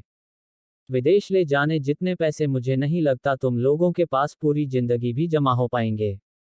इसलिए मैंने बहुत प्रैक्टिकल बात कही है। इसमें इतना उत्तेजित होने की जरूरत नहीं है। उम्र में छोटे हो इसलिए मैंने तुमको एक पिता की तरह समझाते हुए वही करने को कहा है जो करना तुम्हारे हित में है। कैंसर के साथ अभी हार्ट अटैक होकर चुका है और भी काफी कॉम्प्लिकेशंस है। तभी मैंने कहा कि इनके ऊपर पैसा बर्बाद करने की बजाय इन्हें घर ले जाकर अब बचे हुए दिन इन्हें खुशियां दीजिए। कार्तिक ने कुर्सी पर से उठते हुए डॉक्टर को कहा, आपकी इस एडवाइस के लिए बहुत शुक्रिया डॉक्टर साहब। मुझे बस चंद घंटे का समय दीजिए। मैं अपने पिता को यहाँ से लेकर जा रहा हूँ। और हाँ, आपने मेरे पिता की जिंदगी बचाई इसके लिए मैं आपका एहसानमंद हूँ। यूं तो उनकी जान की कोई कीमत नहीं है, फिर भी मैं आपका शुक्रिया अदा करते हुए आपको ये देना चाहता हूँ। कहकर कार्तिक ने एक ब्रीफकेस टेबल पर रख दिया। डॉक्टर ने कार्तिक को कहा, मैं तुम्हारा दिल नहीं दुखाना चाहता था बच्चे, पर जो सच है वह बताना मेरा फर्ज था। इस ब्रीफकेस में जो कुछ भी है तुम वापस रख लो। ये सरकारी अस्पताल है। सरकार से हमें अपने काम का पैसा मिल जाता है। मुझे तुमसे कुछ नहीं चाहिए। बच्चे, तुम्हारे पिता के पास ज्यादा से ज्यादा 6 महीने हैं। तुम जाओ और बस उनकी सेवा करो। कार्तिक ने डॉक्टर को कहा, 6 महीने नहीं सालों कहिए डॉक्टर साहब। मेरे पिता की उम्र अभी बहुत लंबी है और प्लीज आप ये रख लीजिए। कहकर कार्तिक ने टेबल पर रखा ब्रीफकेस उनकी तरफ सरकाया और बिना उनके जवाब का इंतजार किए उनके केबिन से बाहर निकल गया। इस बार कार्तिक का बॉडी लैंग्वेज इतना कमांडिंग था कि डॉक्टर भी कुछ नहीं बोल पाया। कार्तिक के जाने के बाद डॉक्टर ने ब्रीफकेस खोला तो शॉक्ड रह गया। हैरानी से उनकी आंखें फटी जा रही थी। पूरा ब्रीफकेस 5-500 के नोटों की गड्डियों से भरा हुआ था। वह डॉक्टर कुछ देर तक दंग खड़ा रहा। इतने रुपयों में तो उस पूरे हॉस्पिटल को खरीदा जा सकता था और कार्तिक एक पेशेंट के इलाज के लिए इतना पैसा दे गया। डॉक्टर को जॉनी पापा का बैकग्राउंड पता था कि वह एक कूड़ा उठाने वाली गाड़ी चलाते हैं। ऐसे इंसान का बेटा इतना रईस कैसे है? डॉक्टर को कुछ समझ नहीं आ रहा था कि ये क्या माजरा है। डॉक्टर ने नोटों की गड्डियों की संख्या काउंट की तो उनकी कंपकंपी छूट गई। पूरे 2 करोड़ रुपए उनकी टेबल पर रखे थे। उन्होंने फौरन ब्रीफकेस वापस बंद किया और तेजी से जनरल वार्ड की तरफ भागे। वार्ड की तरफ जाते हुए वह खुद से बुदबुदा रहे थे, इतना बड़ा अमाउंट मैं किसी हाल में एक्सेप्ट नहीं कर सकता। कुछ तो गड़बड़ है। आखिर एक कूड़ा उठाने वाले आदमी का बेटा इतना रईस कैसे हो सकता है? कहां से लाया यह इतना पैसा? जरूर यह किसी गलत धंधे में होगा। 2 महीने बाद मैं रिटायर होने वाला हूं। सारी जिंदगी ईमानदारी से रोटी खाई है। अब जाते जाते पैसों के लिए मैं अपने करियर पर दाग नहीं लगने दूंगा। मुझे ये पैसे उस लड़के को लौटाने ही हैं। ब्रीफकेस उठाए जब वो जनरल वार्ड के बाहर पहुंचे तो देखा वार्ड के बाहर बहुत सारे ब्लैक कैट कमांडोज खड़े हैं, जिन्होंने बड़ी मुस्तैदी से दरवाजा रोक रखा है। वहीं दरवाजे पर मैगी और हिना भी खड़े थे। वार्ड के बाहर का नजारा देखकर डॉक्टर अब और भी ज्यादा सकपका गया। गले में अटके थूक को अंदर निगलते हुए डॉक्टर हिम्मत करके आगे बढ़ा और मैगी को कहा, मुझे मिस्टर जॉन डिसूजा के बेटे से बात करनी है। मैगी डॉक्टर की बात पर चौंकी और कहा, कौन जॉन डिसूजा? और उनके बेटे से बात करने के लिए आप हमसे क्यों पूछ रहे हैं? डॉक्टर ने मैगी को कहा, मुझे मिस्टर कार्तिक से बात करनी है। आप लोग उन्हीं के साथ हैं ना? वह जॉन डिसूजा के बेटे हैं। डॉक्टर के ये कहते ही मैगी और हिना हैरानी से एक दूसरे की तरफ देखने लगी।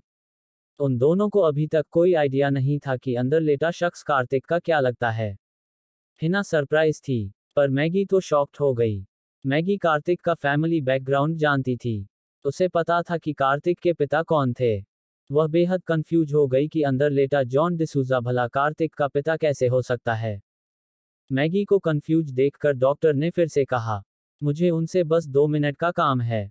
इस बार हिना ने जवाब दिया, कार्तिक सर ने अंदर जाने से पहले हमें इंस्ट्रक्शंस दी हैं कि कुछ देर उन्हें कोई डिस्टर्ब ना करें। वो अपने पिता से कुछ जरूरी बात कर रहे हैं। आप बताएं क्या बात है? मैं आपका मैसेज दे दूंगी। डॉक्टर समझ गया कि वह लोग उन्हें अंदर नहीं जाने देंगे। उन्होंने हताश होकर कहा, ये पैसों का ब्रीफकेस वो मेरी टेबल पर छोड़ आए थे। उन्होंने कहा यह उनके पिता के इलाज की फीस है। ये सरकारी अस्पताल है, इसमें फीस देने की कोई जरूरत नहीं है। मैं उनसे फीस नहीं ले सकता। ये बहुत बड़ा अमाउंट है, मैं नहीं संभाल पाऊंगा। मुझे उन्हें ये पैसे वापस करने हैं। इस बार मैगी ने डॉक्टर को जवाब दिया, यह अमाउंट उन्होंने आपके लिए ही मंगवाया है। जिनकी आपने जान बचाई है वे हमारे कार्तिक सर के लिए बहुत इंपॉर्टेंट हैं। आपको शुक्रिया अदा करने के लिए उन्होंने आपको ये पैसे दिए हैं। इन्हें आप रख लीजिए। मैगी के ये कहने पर उस डॉक्टर ने एक कदम आगे बढ़ाकर अंदर जाने की जिद करते हुए कहा, हटो मेरे सामने से, मुझे अंदर जाने दो, मुझे उन्हें ये वापस करना ही है। डॉक्टर के एटीट्यूड पर इस दफा मैगी को गुस्सा आ गया। वह तब तक ही हम्बल रहती है जब तक सामने वाला उसकी बात ना काटे। डॉक्टर के बहस करने पर मैगी की त्योरियां चढ़ गई। उसने भी आगे बढ़कर डॉक्टर को घूरते हुए शार्प टोन में कहा, आप मुझसे उम्र में बहुत बड़े हैं इसलिए आराम से समझा रही हूं। मुझे मजबूर ना करें कि मैं कोई सख्त कदम उठाऊं। जब आपको बोल दिया है कि यह पैसा आपको रखना है तो आपको रखना ही है। बेहतर है कि आप इसे चुपचाप ले और यहां से चले जाएं। मैगी की टोन देखकर डॉक्टर के चेहरे पर गुस्से के साथ कड़वाहट आ गई। मैगी उनसे उम्र में बहुत छोटी थी। मैगी के बात करने का लहजा डॉक्टर को बहुत बुरा लगा। डॉक्टर ने भी इस बार तेज आवाज में कहा, मैं देखता हूं मुझे अंदर जाने से कौन रोकता है। बात आगे बढ़ती इतने में ही कार्तिक तेज आवाजें सुनकर वार्ड से बाहर आ गया। डॉक्टर के फेस पर एक्सप्रेशन और हाथ में ब्रीफकेस देखकर वो समझ गया कि कुछ हुआ है। मैगी की तेज आवाज भी कार्तिक ने सुन ली थी। कार्तिक ने बहुत सख्त लहजे में मैगी को कहा, इन्होंने मेरे पिता की जान बचाई है। किसी भी हाल में इनके साथ कोई बदतमीजी नहीं होनी चाहिए। अगर तुमने इन्हें कुछ कहा है तो अभी की अभी माफी मांगो। मैगी एक पल भी गनवाए बिना फौरन ही डॉक्टर के सामने झुकती हुई बोली, sir I sincerely apologise, please मुझे माफ कर दीजिए। डॉक्टर और भी कंफ्यूज हो गया कि यह सब चल क्या रहा है। डॉक्टर ने हताशा से हवा में हाथ फेंकते हुए कहा, मेरी समझ नहीं आ रहा मिस्टर कार्तिक ये सब क्या हो रहा है। कार्तिक डॉक्टर को कुछ जवाब देता इससे पहले ही पीछे से डमरू की आवाज आई, कौन हो तुम हमारे कार्तिक नहीं हो सकते। मेरे दोस्त कार्तिक का क्या किया तुमने? कहाँ है वो? ये सब चल क्या रहा है? उद्धरण चिन्ह। डमरू के ऐसा कहते हैं वहां पर खड़े सब लोग शॉक्ड रह गए। कार्तिक जब डॉक्टर को कन्विंस कर रहा था कि वो एज अ ग्रैटिट्यूड उन 2 करोड़ रुपयों को रख ले, तभी डमरू अचानक पीछे से आकर बोला कि कार्तिक को वह नहीं पहचानता, यह कोई और है। उसके ऐसा कहते ही सब शॉक्ड रह गए। कार्तिक ने पीछे पलटकर डमरू को देखा। वो फटी आंखों से कार्तिक को घूर रहा था। उसके चेहरे के एक्सप्रेशन ऐसे थे जैसे उसको कोई बहुत बड़ा सदमा लगा हो। डमरू कार्तिक को देखते हुए सोच रहा था कि कुछ साल पहले ये लड़का उसके साथ कूड़ा उठाने जाता था, शाम के स्कूल में पढ़ता था, कॉलेज जाने का कोई ठिकाना नहीं था, यूनिवर्सिटी में आगे पढ़ने जॉनी पापा ने इसे बड़ी मुश्किल से भेजा था। पिछले 3 सालों में जब भी उसकी और कार्तिक की बात होती तो कार्तिक उसे बताता था कि फीस के पैसे नहीं है। कभी कहता था कि आज खाना नहीं खाया, इतनी मुश्किलों से पढ़ रहा हूं। कितनी तो बात होती थी उन दोनों के बीच में। अभी पिछले कुछ महीने से बस बात नहीं हो पाई। कार्तिक का फोन भी नहीं आया। यहाँ डमरू भी जॉनी पापा की बीमारी में उलझा हुआ था इसलिए उसने भी फोन नहीं किया। अब अचानक से इतना सब कुछ कैसे बदल गया? कुछ ही महीनों में कार्तिक अचानक से इतना पैसे वाला कैसे हो गया? खड़े खड़े डॉक्टर को 2 करोड़ दे रहा है। डमरू को तो ये भी नहीं पता था कि 2 करोड़ में जीरो कितने आते हैं। उसे यकीन हो गया था कि यह वो कार्तिक नहीं है जो बचपन में उनके साथ पला बड़ा है।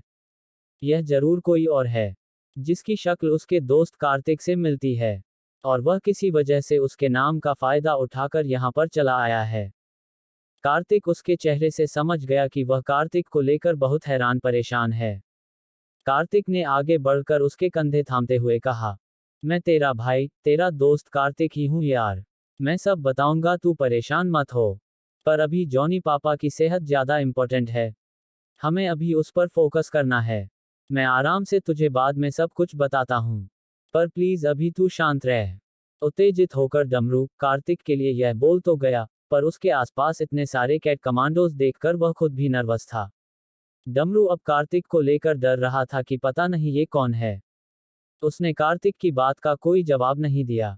डमरू को शांत रहने को कहकर कार्तिक ने पलटकर डॉक्टर को कहा, सर आप परेशान मत होइए, सब ठीक है, कोई बड़ी बात नहीं है, आप रिलैक्स रहिए। सिर्फ एक फेवर कीजिए कि जल्दी से जल्दी मेरे पापा के डिस्चार्ज पेपर तैयार करवा दीजिए। मैं उन्हें अभी यहाँ से लेकर जा रहा हूँ। डॉक्टर ने कहा, वह तो मैं अभी करवा ही दूंगा। थोड़ी सी फॉर्मेलिटीज है, वह पूरी करते ही अपने फादर को तुम यहाँ से ले जा सकते हो। पर यह अपने 2 करोड़ वापस रख लो। ये बहुत बड़ा अमाउंट है, मैं इसे नहीं ले सकता। कार्तिक ने डॉक्टर से कहा, सर प्लीज आई रिक्वेस्ट, यह आप रख लीजिए। यकीन कीजिए यह मेरे लिए बहुत छोटी रकम है, और मेरी पिता की जान की कीमत के आगे तो कुछ भी नहीं है। डॉक्टर समझ गया कि कार्तिक से बहस करना बेकार है। डमरू और कार्तिक के बीच में क्या चल रहा है ये भी डॉक्टर को समझ नहीं आ रहा था। वो उस रकम को बिल्कुल नहीं लेना चाहता था, पर अब उसके पास कोई और चारा बचा नहीं था। कार्तिक का एटीट्यूड देखकर वह चुपचाप उस ब्रीफकेस को लेकर वहां से चला गया। डॉक्टर के जाने के बाद कार्तिक ने जेब से फोन निकाला और अंकल चौहान को फोन मिलाया। अंकल चौहान के फोन उठाते ही कार्तिक ने कहा, अंकल चौहान, हमारी फैमिली के मेंबर्स का जिस हॉस्पिटल में ट्रीटमेंट होता है उस हॉस्पिटल में मुझे अपने किसी स्पेशल पर्सन को एडमिट करना है। मुझे उनके लिए वर्ल्ड की बेस्ट ट्रीटमेंट चाहिए। मैं इस समय पटना के पास मानेर जिले में हूँ। आप एक ऐसा प्राइवेट प्लेन अरेंज कीजिए जिसमें सारे मेडिकल इक्विपमेंट्स हो, साथ में एफिशिएंट डॉक्टर्स की टीम भी भेजिएगा। मुझे यहाँ से किसी को अपने फैमिली हॉस्पिटल में ट्रांसफर करना है। अंकल चौहान ने कहा, तुम्हारे जॉनी पापा बीमार है क्या? कार्तिक उनकी बात पर हैरान रह गया। कार्तिक को लग रहा था कि घर से निकालने के बाद किसी ने उनकी सुध नहीं ली, पर अंकल चौहान की बात से वो समझ गया कि उनकी फैमिली उस पर लगातार नजर रखे थी कि वो कहाँ और किसके साथ था। कार्तिक ने अंकल चौहान को कहा, हाँ वही है, मेरी माँ, मेरे पिता, मेरे सब कुछ मेरे लिए वही है। उनके ट्रीटमेंट में इतनी सी भी कमी नहीं आनी चाहिए। अंकल चौहान ने कहा, सब हो जाएगा कार्तिक, तुम परेशान मत हो, कुछ ही देर में तुम्हारे पास प्राइवेट प्लेन और डॉक्टर्स पहुंच जाएंगे। कहकर उन्होंने फोन रख दिया। कार्तिक ने जब पलटकर जॉनी पापा की तरफ देखा तो वह भी उसे अब बहुत हैरानी से देख रहे थे। कार्तिक समझ गया कि उन्होंने कार्तिक और डॉक्टर की बातें सुन ली है। कार्तिक ने उनके पास आकर कहा, जॉनी पापा आप परेशान मत होइए, कोई बड़ी बात नहीं है। मुझे कैंपस से ही एक बहुत बड़ी पोस्ट मिल गई है। मैं कोई गलत काम नहीं कर रहा हूँ। मैं बाद में आपको सब कुछ डिटेल में बताता हूँ। अभी सबसे ज्यादा जरूरी आपके ट्रीटमेंट पर फोकस करना है। मैंने आपके इलाज के लिए यहाँ से बहुत बेहतर अरेंजमेंट्स किए हैं। हम इस हॉस्पिटल से आज डिस्चार्ज ले लेंगे। मैं आपको एक बड़े हॉस्पिटल में शिफ्ट कर रहा हूँ, जहाँ पर आपका सही ट्रीटमेंट होगा। पापा आप वहाँ बहुत जल्दी ठीक हो जाएंगे। कार्तिक की बात सुनकर जॉनी पापा ने बहुत धीमी आवाज में अटक अटक कर बोलते हुए कार्तिक से कहा, मैं अब ठीक नहीं हो सकता। मुझे पता है कि मुझे कैंसर है। मेरे ऊपर अपने पैसे बर्बाद मत करो। ईश्वर की कृपा है कि तुम अब बड़े आदमी बन गए हो। जाओ अपने काम पर ध्यान दो। मैं यहीं पर ठीक हूँ, मुझे कहीं नहीं जाना। उनके ऐसा कहने पर डमरू ने कहा, आपको अच्छे इलाज की सख्त जरूरत है पापा। आप कार्तिक के साथ चले जाए। आपने क्यों अपनी जान उस प्रॉपर्टी में अटका ली है? म्युनिसिपल कॉरपोरेशन वाले अब जब उसे हथियाने पर उतर ही गए हैं तो आपके जान देने से वो प्रॉपर्टी बच तो जाएगी नहीं। जॉनी पापा ने हताश होकर कहा, तो बेहतर है फिर मैं भी यही मर जाऊं। मुझे कहीं नहीं जाना। कार्तिक ने उनका हाथ थामते हुए कहा। आप आज और अभी बड़े हॉस्पिटल में जा रहे हैं जॉनी पापा। मैं आपकी इस बारे में कोई बात नहीं सुनूंगा। रहा आपकी प्रॉपर्टी का मैटर तो आप वो मुझ पर छोड़ दीजिए। यकीन कीजिए आपकी प्रॉपर्टी को कोई हाथ भी नहीं लगा सकता। और जिन्होंने उसको हथियाने की कोशिश की है, उनको तो मैं ऐसा सबक सिखाऊंगा कि उनकी 7 पुश्तें याद रखेंगी। कोई आपको कांटा चुभाए, मैं वो भी बर्दाश्त नहीं कर सकता। उन्होंने तो आपको इतना दुख दिया है। आप बस देखते जाइएगा कि मैं उनका क्या हाल करूंगा।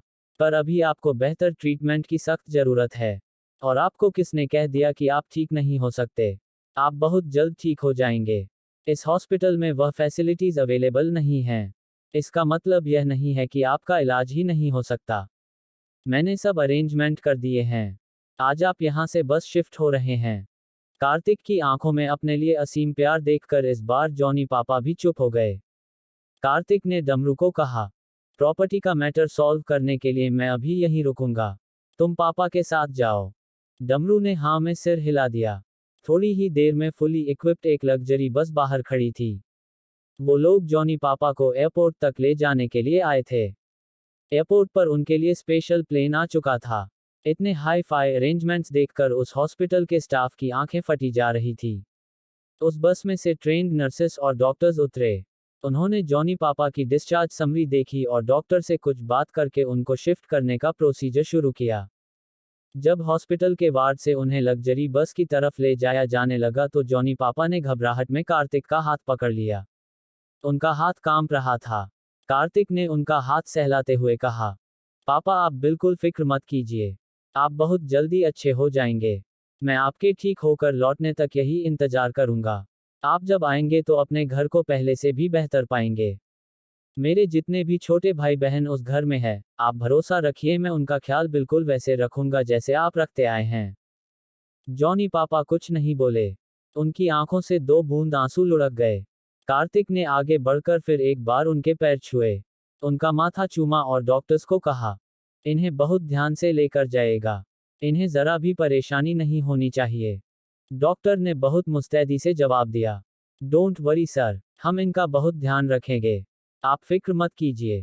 कहकर वह लोग जॉनी पापा को लेकर चले गए। डमरू जब उनके पीछे जा रहा था तो कार्तिक ने उसके कंधे पर हाथ रखकर उसे रोका और पूछा, जाने से पहले मुझे एग्जैक्ट सिचुएशन बताकर जाओ।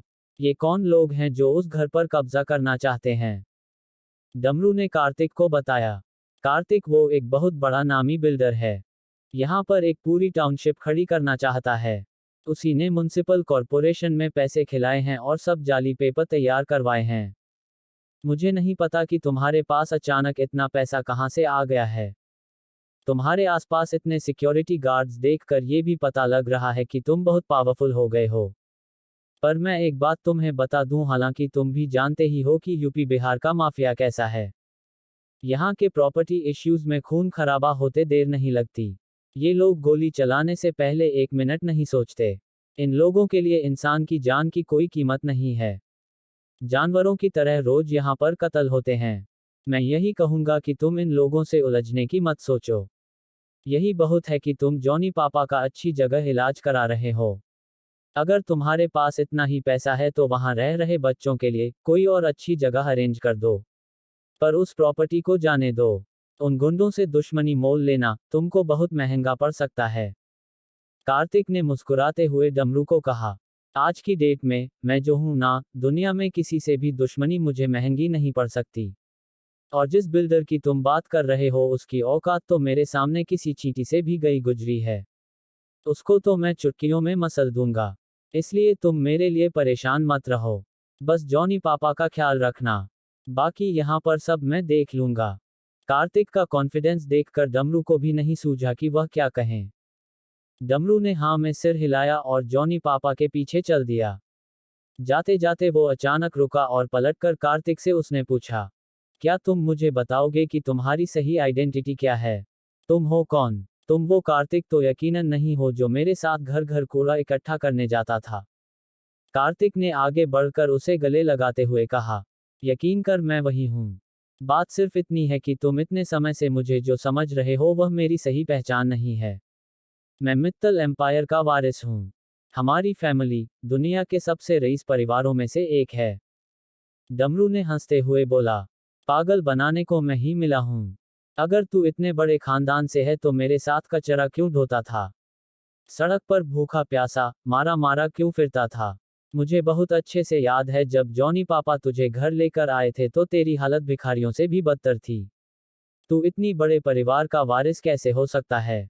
अगर तू इतना ही रईस होता तो वह तुझे सड़क पर मरने के लिए थोड़ी फेंक देते। जब डमरू ने कार्तिक की बात पर यकीन नहीं किया तो कार्तिक ने उसे मित्तल एम्पायर के सख्त नियमों के बारे में बताया कि कैसे उन नियमों के अनुसार उसके परिवार के वारिस को 15 साल की उम्र में 6 साल के लिए घर से निकाल दिया जाता है, ताकि 21 साल की उम्र तक वो रफ टफ बनकर इतने बड़े अंपायर को संभालने लायक बन सके। डमरू बहुत हैरानी से कार्तिक की बातें सुन रहा था, पर उसे अब भी यकीन नहीं था कि यह सब सच है। कार्तिक ने उसे कहा, जॉनी पापा की बस एयरपोर्ट के लिए निकल चुकी है। बाहर वो काली गाड़ी तुम्हारे इंतजार में है। तुम अभी जाओ, मुझसे फोन पर बात करना। धीरे धीरे तुम सब समझ जाओगे। मेरा कहा एक एक शब्द सच है। डमरू ने कार्तिक से हैरान होकर पूछा, एयरपोर्ट के लिए? हम एयरपोर्ट क्यों जा रहे हैं? कार्तिक ने उसे बताया, क्योंकि मैंने तुम्हारे और जॉनी पापा के लिए प्राइवेट प्लेन का अरेंजमेंट किया है। अभी तुमको वो प्लेन यहाँ से सीधा दिल्ली के बड़े हॉस्पिटल लेकर जाएगा। उसके बाद कुछ दिन में वीजा पासपोर्ट की फॉर्मेलिटीज पूरी होने के बाद मैं जॉनी पापा को इलाज के लिए विदेश भेज रहा हूँ। तुम भी उनके साथ ही जाओगे। डमरू को सदमे पर सदमे लग रहे थे। वह समझ ही नहीं पा रहा था कि ऐसा कार्तिक के पास कितना पैसा है कि वह प्राइवेट प्लेन अफोर्ड कर सकता है, इस तरह उनको विदेश भेज सकता है। उससे जब नहीं रहा गया तो उसने कार्तिक से पूछ ही लिया, कितनी दौलत है तेरे पास? 30-40 करोड़ तो होगी ना? कार्तिक ने उसकी मासूमियत पर हंसते हुए बहुत प्यार से कहा, 30-40 करोड़ नहीं, होगी कोई 80-90 हजार करोड़। शायद इससे भी ज्यादा हो। डमरू ने कार्तिक को ऊपर से नीचे तक देखा और कहा, कुछ भी फेंकता है साला। कहकर डमरू हंसता हुआ चला गया। कार्तिक भी उसके इतने स्वीट जेस्चर पर जोर से हंस दिया। जाते जाते डमरू एक बार फिर मुड़ा और कार्तिक को बोला, उस बिल्डर डॉन की कहानी बहुत लंबी है। ये सब 3 महीने पहले शुरू हुआ था। मेरे फोन में बैलेंस नहीं है। अपन तो ठन ठन गोपाल हो चुके हैं। अपने किसी बंदे को बोलकर मेरी तुझसे फोन पर बात करा देना। रास्ते में से तुझे बताता हूं कि यह सब कब और कैसे शुरू हुआ। कार्तिक ने डमरू के साथ जा रहे बॉडीगार्ड को इशारा किया। उसने अपना फोन जेब से निकालकर डमरू को दे दिया। डमरू कार्तिक को थमअप का इशारा करते हुए उस काली लैंड क्रूजर गाड़ी में बैठ गया। गाड़ी में बैठते हैं उसे कार्तिक का फोन आ गया। उसने कार्तिक को बताना शुरू किया कि 3 महीने पहले कैसे ये सब कुछ शुरू हुआ। जैसे जैसे वह बताता जा रहा था कार्तिक के चेहरे पर एक्सप्रेशन बदलते जा रहे थे और हाथ की मुट्ठियां भिंचती जा रही थी। डमरू की बात खत्म होने के बाद कार्तिक ने उसे कहा, इतना सब कुछ हो गया और तूने मुझे पहले बताने की जरूरत तक नहीं समझी। कार्तिक डमरू से इस बात पर नाराज था कि उसने ये सब उसको पहले क्यों नहीं बताया। 3 महीने से जॉनी पापा के साथ इतना कुछ हो गया और उसे खबर भी नहीं की गई। अगर यह सब उसको पहले पता होता तो ऐसी नौबत ही नहीं आती। डमरू के कार में बैठते ही कार्तिक ने जब उसे फोन किया तब उसने बताया, कार्तिक ये सब 3 महीने पहले शुरू हुआ था। मेहरा एंड सन्स यहाँ का नामी गिरामी बिल्डर है। वह हमारी पुरानी बस्ती को हटाकर वहां पर एक टाउनशिप खड़ी करना चाहता था। उसने बस्ती वालों को बरगलाया और कहा कि जो टाउनशिप वो खड़ी कर रहा है वहां पर सबको नए घर देगा। लोग उसकी बातों में आ गए। लोग अपने घर उसके नाम करने लगे। उस बिल्डर ने बस्ती के लोगों को कहा, अभी आप सब छोटे छोटे घरों में रहते हो। मैं आप सबको इस नई टाउनशिप में आपके घर से दुगने बड़े फ्लैट दूंगा। तब जॉनी पापा ने सबको समझाया कि इस तरह उस बिल्डर की बातों में मत आओ। उस बिल्डर से पहले अपने घर की कीमत ले लो। सिर्फ एग्रीमेंट के बेस पर तुम कल को उसका कुछ नहीं बिगाड़ सकोगे। कार्तिक तुम तो जानते हो पूरी बस्ती के लोग जॉनी पापा को बहुत मानते हैं। उन लोगों को पापा की बात सही लगी। उन्होंने बिल्डर से कहा कि पहले उनके घरों की कीमत दे दी जाए, तब वह घर उसके नाम करेंगे। बिल्डर ने उनको जो पैसा ऑफर किया वो तो पूरे जिले में कहीं एक छोटा सा घर खरीदने के लिए एक किस्त भरने जितना भी नहीं था। जॉनी पापा तो पहले ही इस डील के खिलाफ थे। उनको पता था कि वह बिल्डर पूरी बस्ती को बेवकूफ बना रहा है। जॉनी पापा ने आगे बढ़कर उस बिल्डर के खिलाफ मोर्चा संभाला। पूरी बस्ती उनके साथ हो गई। पर वह बिल्डर भी ऐसे कहाँ हार मानता। जब सीधी उंगली से घी नहीं निकला तो वो गुंडागर्दी पर उतर आया। उसने आधी रात को गुंडे भेजे। उसके गुंडों ने पूरी बस्ती के घरों के शीशे तोड़ दिए। वह हथियारों के साथ थे। कोई उनसे ऐसे में क्या ही उलझता। इस तरह का वह पहला हमला था। सब लोग डर गए। पर उसके बावजूद कोई अपनी जगह बिल्डर को बेचने को तैयार नहीं हुआ। 2-3 दिन बीते होंगे कि उसके गुंडे फिर आ गए। उस बिल्डर ने जैसे पूरे शहर का कचरा रातों रात बस्ती की गलियों में फिंकवा दिया। उसमें इतनी जहरीली बदबू और गैस उठ रही थी कि अगले दिन तक छोटे बच्चे तो बेहोश होने शुरू हो गए। उसकी साफ सफाई में बस्ती वालों के कितने दिन निकल गए और कितना पैसा लग गया। उसके बाद बस्ती वालों ने मिलकर एक पेट्रोलिंग टीम बना ली जो बारी बारी से पहरा देती थी, ताकि अगर कोई इस तरह हमला करने फिर से आए तो सब मिलकर उसका मुकाबला कर सकें। पर बस्ती वाले सब शरीफ लोग हैं। वो भला गुंडों के लेवल पर कहाँ लड़ सकते थे। कुछ दिन बाद जब लगने लगा कि शायद सब कुछ ठीक हो जाएगा, तब अचानक से एक रात 50 से ज्यादा गुंडे आए। उनके हाथों में हॉकी स्टिक्स, लोहे की जंजीरें, चाकू, तलवारें थी। उन्होंने आधी रात को गश्त देने वाले लोगों पर हमला बोल दिया। उस दिन उनके साथ जॉनी पापा भी थे। रात को गलियों की रखवाली करने वाले 15 लोग थे और वो गुंडे 50। उन्होंने इतना मारा कि उनमें से 3 की तो मौत हो गई। बाकी सब बहुत दिन हॉस्पिटल में थे। अगले दिन वो बिल्डर हॉस्पिटल मिलने आया। उसने सीधे जॉनी पापा से बात की और धमकाया कि अभी भी समय है, जो पैसा वह दे रहा है वह लें और सारी जमीनें उसके नाम करवा दें, वरना वो एक एक करके सबको खत्म कर देगा। मैं 2 दिन के लिए पटना वकील से मिलने गया था जब मेरे पीछे से ये सब हो गया। जॉनी पापा की हालत ठीक नहीं थी, फिर भी वह उनसे भिड़ गए। अस्पताल में ही बहुत गहमागहमी हो गई। जॉनी पापा उन लोगों के धमकाने से भी डरे नहीं और निडर होकर उन्हें कहा कि वो उन पर कोर्ट केस करेंगे और उनके इस हमले के खिलाफ FIR करेंगे। जॉनी पापा को उम्मीद थी कि मैं पटना से वकील की मदद लेकर आऊंगा तो सब सही हो जाएगा। वो बिल्डर जॉनी पापा को धमका कर वहां से चला गया। हॉस्पिटल था इसलिए वहां पर उसने जॉनी पापा को कुछ नहीं कहा, पर उसके बाद पापा के हाथ से चीजें निकल गई। जिन दिनों जॉनी पापा अस्पताल में थे, उन दिनों उस बिल्डर के गुंडों ने बस्ती में जाकर और भी खून खराबा किया। लोग इतना डर गए कि एक एक करके सबने अपनी जमीनें उसके नाम करनी शुरू कर दी। जॉनी पापा जब अस्पताल से लौटकर बस्ती पहुंचे तो उन लोगों ने पापा का साथ देने की बजाय उल्टा उन्हीं को कोसना शुरू कर दिया कि उनकी वजह से इतना खून खराबा हुआ। अगर वो लोग पहले ही बिल्डर की बात मान जाते तो ये सब होता ही नहीं। उन्होंने पापा को ब्लेम किया कि उनके भड़काए में आकर बस्ती के लोगों ने जान और माल का नुकसान उठाया है। ये सब पापा के दिल पर गहरे सदमे सा लगा। उनका बीपी बहुत हाई हो गया और उन्हें हार्ट अटैक आ गया। डमरू लगातार कार्तिक को 3 महीनों का ब्यौरा दिए जा रहा था। कार्तिक ये सब सुनकर सन्न रह गया।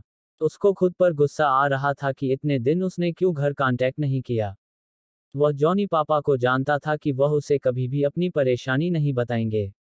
जॉनी पापा को हमेशा उसकी पढ़ाई की फिक्र रही है। उन्होंने कार्तिक को कुछ पता नहीं चलने दिया। वो जानते थे कि कार्तिक सुनते ही सब कुछ छोड़कर लौट आएगा। कार्तिक को बहुत अफसोस हो रहा था कि काश वो यहाँ की खैर खबर लेता रहता। पर इतना कुछ हो जाएगा ऐसा तो उसने कभी सपने में भी नहीं सोचा था।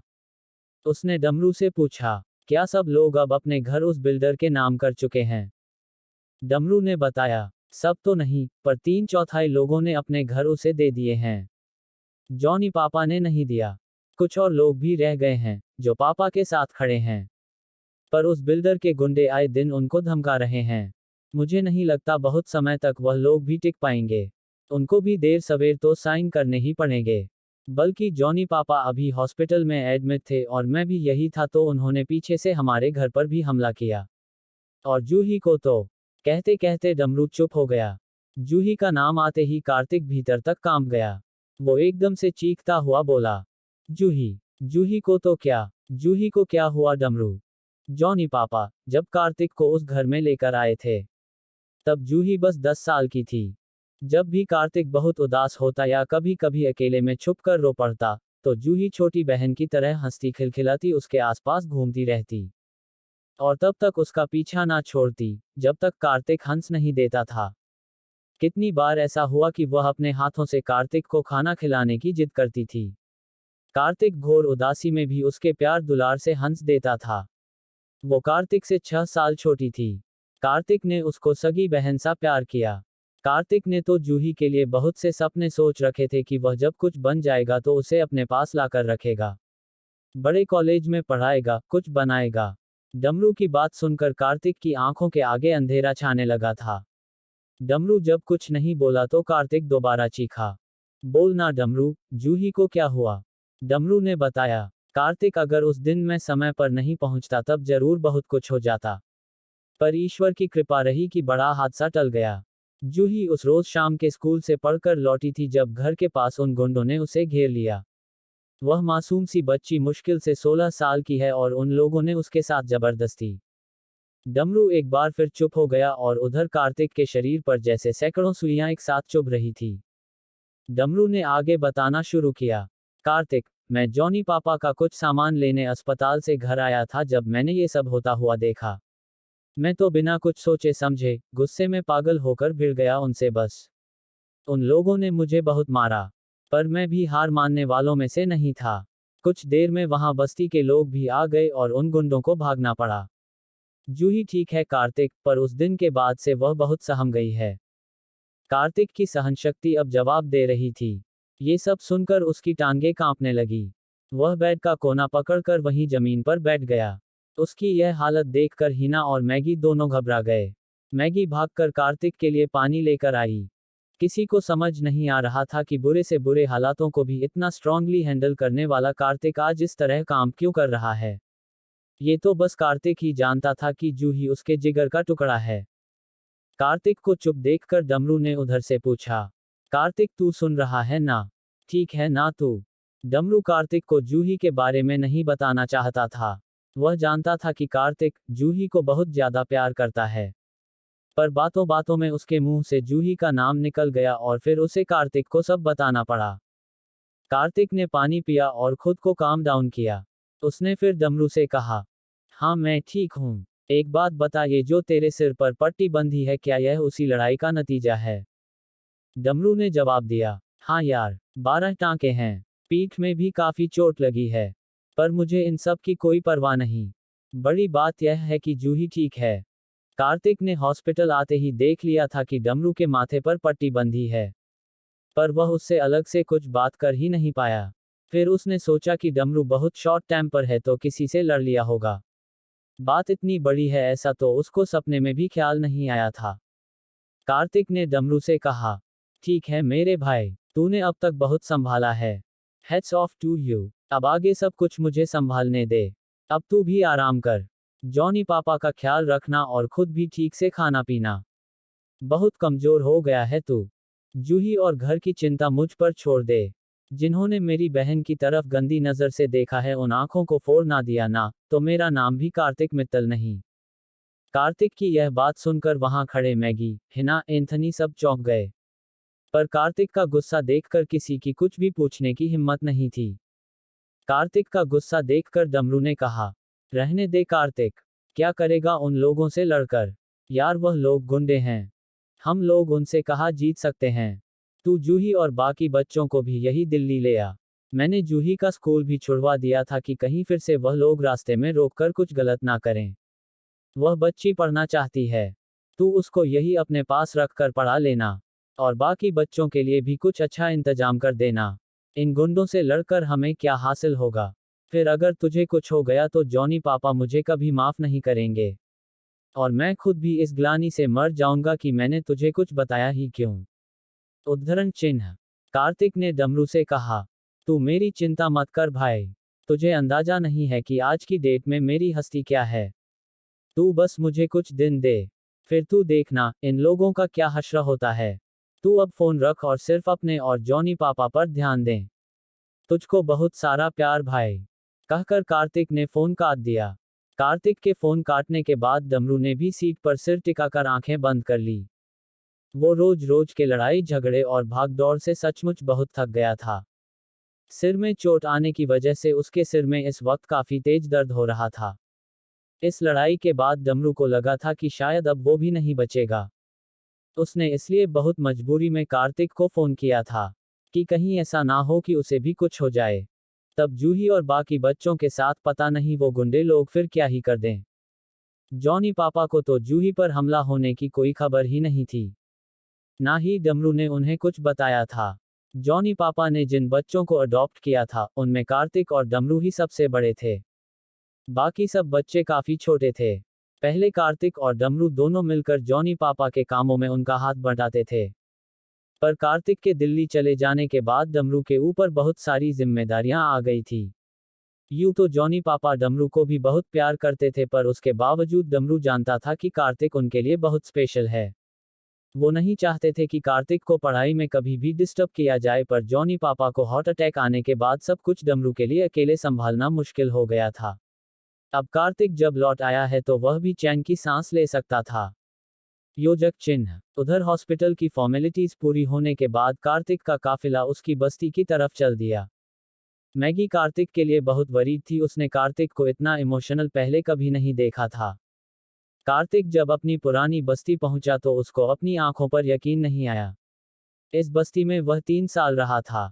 गली गली चप्पे चप्पे से वाकिफ था, पर आज सब कुछ कितना अलग दिख रहा था। जगह जगह मलबे के ढेर थे। बस्ती के कितने सारे घर गिरा दिए गए थे। बच्चों के लिए जो छोटा सा पार्क बना हुआ था वहां पर कचरे के अंबार लगे हुए थे। ऐसा लग रहा था जैसे एक खुशनुमा बस्ती को शमशान में बदल दिया गया हो। हर तरफ सन्नाटा पसरा हुआ था। उन तंग गलियों से गुजरकर कार्तिक का काफिला जॉनी पापा के घर के आगे जाकर रुका। कार से उतरकर कार्तिक बहुत देर तक एकटक उस घर को निहारता रहा। इसी घर ने उसे जिंदगी के सबसे बुरे दिनों में पनाह दी थी। अनगिनत यादें उसके जेहन पर एक साथ दस्तक देने लगी। पुराने दिन याद करके कार्तिक की आंखों में आंसू झिलमिला रहे थे। कार्तिक ने खुद को संभालते हुए आगे बढ़कर घर का दरवाजा खटखटाया, पर कोई जवाब नहीं आया। कार्तिक ने पहले से ज्यादा जोर से खटखटाया, पर इस बार भी कोई जवाब नहीं आया। कार्तिक का दिल धक रह गया। डमरू ने कहा था जूही और बच्चे सब घर के अंदर ही हैं, फिर दरवाजा खोल क्यों नहीं रहे? कहीं कुछ। कार्तिक 3 साल बाद उस पुरानी बस्ती में आया था। बस्ती की तहस नहस हालत देखकर उसका मन डूबा जा रहा था। उसने जॉनी पापा के घर के बाहर आकर दरवाजे पर दस्तक दी। दरवाजा नहीं खुला। योजक चिन्ह। जब गाड़ियों का काफिला उस इमारत के बाहर आकर रुका, तब जूही रसोई में खाना बना रही थी। इस समय घर में वही सबसे बड़ी थी। बाकी सब बच्चे छोटे थे। 8 साल का जुगनू जूही का दुपट्टा खींचते हुए बोला, दीदी हमारे घर के बाहर बहुत सारी गाड़ियां आकर रुकी हैं। मुझे लगता है वो बुरे लोग फिर से आ गए, जिन्होंने जॉनी पापा और डमरू भैया को मारा था। नन्हे जुगनू के चेहरे पर दहशत झलक रही थी। इतनी सी उम्र में ये रोज रोज होने वाली मार पिटाई को देखकर सब बच्चे बहुत सहम चुके थे। उन बच्चों को ये तो नहीं समझ आ रहा था कि वजह क्या है। बस इतना पता था कि कोई उनसे उनका घर छीनना चाहता है। इससे पहले जब भी बड़ी गाड़ियां आई थी, उन्होंने तब चीख पुकार खून खराबा ही होता देखा था। जूही ने पलटकर जुगनू को खुद से लिपटाते हुए कहा, तू डर मत जुगनू, कुछ नहीं होगा। मैं देखती हूँ कि कौन है बाहर। जुगनू को तो जूही ने समझा दिया, पर वह खुद भी बहुत ज्यादा डरी हुई थी। उसने धीरे से खिड़की का पर्दा हटाकर देखा। बाहर बहुत सारी काले रंग की बड़ी बड़ी गाड़ियां लाइन में खड़ी हुई नजर आईं। वो और ज्यादा सहम गई। उसने फौरन खिड़की पर पर्दा वापस डाल दिया। वो भागती हुई अपने छोटे भाई बहनों के पास आई और बोली, सब चुप रहना, बिल्कुल कोई आवाज मत करना। ऐसा लगना चाहिए कि घर में कोई है ही नहीं। हम लोग दरवाजा नहीं खोलेंगे। इतने में ही दरवाजे पर दस्तक हुई। कार्तिक अपनी आंखों के आंसू पोंछकर खुद को संभालते हुए घर के दरवाजे पर दस्तक दी। उसकी दस्तक के बावजूद किसी ने दरवाजा नहीं खोला। कार्तिक टेंस हो गया। उसने दोबारा दरवाजा खटखटाया। दरवाजा इस बार भी नहीं खुला। कार्तिक ने कान लगाकर सुनने की कोशिश की कि कोई अंदर है क्या। अंदर से कोई आवाज नहीं आई। कार्तिक के जेहन में एक साथ बहुत सारे बुरे ख्याल दौड़ गए। सब कुछ ठीक तो है, कहीं यहाँ कुछ हो तो नहीं गया। कार्तिक ने घबराकर बाहर से आवाज देनी शुरू की, जूही, जूही, तुम सुन रही हो? तुम अंदर हो क्या? मैं कार्तिक, तुम्हारा बड़ा भाई। जूही ने कार्तिक की आवाज सुनी। उसको जैसे अपने कानों पर यकीन नहीं आया। वह झटके से खड़ी हुई और दरवाजे की तरफ भागी। कार्तिक अब भी बाहर से आवाज दे रहा था, जूही तुम सुन रही हो? डरो मत, मैं हूं कार्तिक, तुम्हारा भाई। जूही ने आगे बढ़कर झटके से दरवाजा खोला। उसने कार्तिक को देखा। कार्तिक को यूं अचानक अपने सामने देखकर जूही को तेज चक्कर आ गया। कार्तिक ने आगे बढ़कर फौरन उसे थाम लिया। कार्तिक उसे नहीं पकड़ता तो वो नीचे जमीन पर गिर जाती। कार्तिक ने उसका गाल थपथपाते हुए पूछा, तुम ठीक हो ना जूही? उद्धरण चिन्ह। जूही ने धीरे से आंखें खोली और कार्तिक को देखकर पूछा, भाई यह आप ही हो ना? कार्तिक ने उसे सीने से लगाते हुए कहा, तो और कौन होगा पगली? मैं ही हूं तेरा बड़ा भाई कार्तिक। कार्तिक की बात सुनकर वो कार्तिक से कसकर लिपट गई और फूट फूट कर रोने लगी। कार्तिक उसे सीने से लगाए उसका सिर सहलाता रहा। फिर हौले से उसका माथा चूम कर बोला, डर मत छुटकी, अब मैं आ गया हूं, अब सब ठीक हो जाएगा। रोते रोते जूही की हिचकियां बंध गई। उसने कार्तिक को कहा, आप नहीं जानते हो भाई, आपके पीछे से यहां पर क्या क्या हो गया है। कार्तिक ने उसे बोला, मुझे सब पता है, डमरू ने मुझे सब बता दिया, मैं अस्पताल से ही आ रहा हूं। जूही बहुत हैरान होते हुए बोली, ओह, तो आपको पता है जॉनी पापा बीमार हैं? कार्तिक ने उसे बताया, हाँ मुझे डमरू ने फोन किया था।